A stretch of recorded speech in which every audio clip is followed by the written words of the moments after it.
Once you start looking for it, you'll see that bending, breaking, and blending, it's happening all around you. And it's even at the heart of one of the most dynamic musical traditions,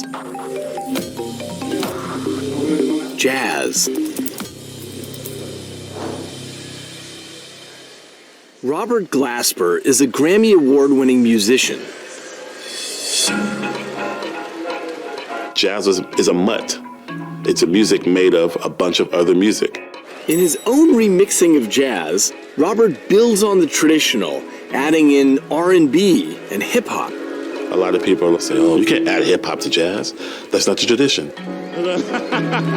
Hip-hop wasn't around when jazz was born. But you know what was around? Boogie Woogie was around. Classical music was around. The blues was around. Gospel music was around. All those things that were around were infiltrated into jazz. That jazz wasn't made by spontaneous combustion.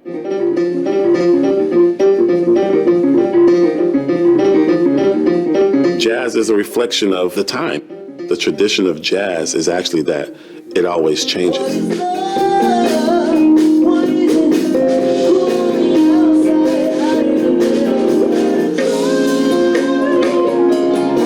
If you stop changing it, if it stops growing, now you're not following the tradition. But if you keep adding to it, it keeps changing, and the people in the last decade are saying, you can't do this, then you're doing it right.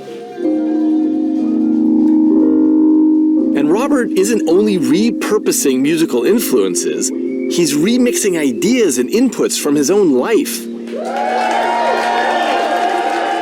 All of my experiences off the piano have something to do with what I'm doing on the piano. If I didn't have any life outside of the piano, I'm afraid to know what that would sound like. You know what I mean?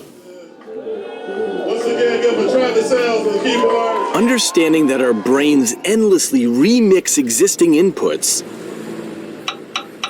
overturns a commonly held myth about creativity. Being original is not about generating something out of nothing.